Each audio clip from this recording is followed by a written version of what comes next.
500,000 barrels of U.S. government oil is being released from the Strategic Petroleum Reserve to a Gulf Coast refinery, the first emergency discharge in 5 years, after Storm Harvey halted foreign crude deliveries to the heart of the nation's refining industry.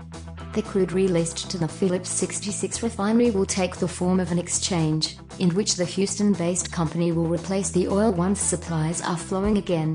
As many as 11 ports were shut during Harvey's 5-day rampage across hundreds of miles of the Texas coast, leaving 28 tankers laden with more than 18 million barrels of overseas oil drifting offshore as of Wednesday night.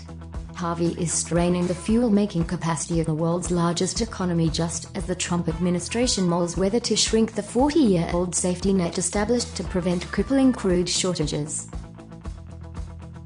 President Donald Trump wants to sell off half the reserve. Last year, Trump's predecessor Barack Obama asked Congress to auction a fraction of the oil to help fund $2 billion in upgrades to the 60 underground caverns that hold the crude.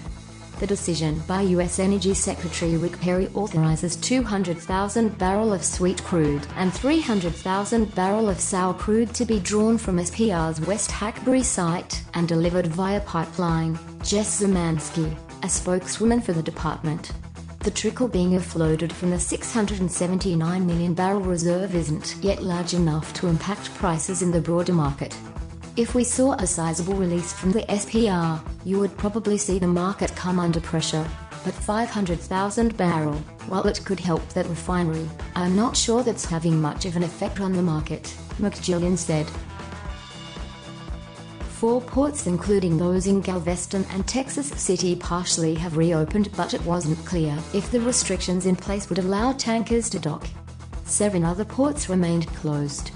Harvey also shuttered about 23% of U.S. refining capacity, with multiple refineries in the Houston, Port Arthur and Beaumont, Texas, areas closed, including the nation's largest operated by Motiva Enterprises LLC.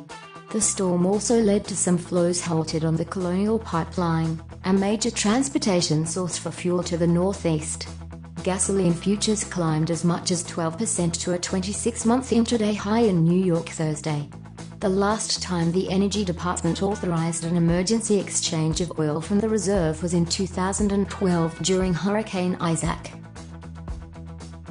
During that time, Marathon Petroleum Corporation requested an emergency loan of 1 million barrels to supplement its supplies to support refining operations, according to the Energy.Governor website.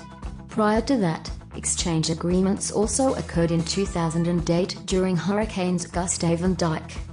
Phillips 66 S Lake Charles, Louisiana, refinery has capacity to process 239,400 barrels per day, according to data compiled by Bloomberg.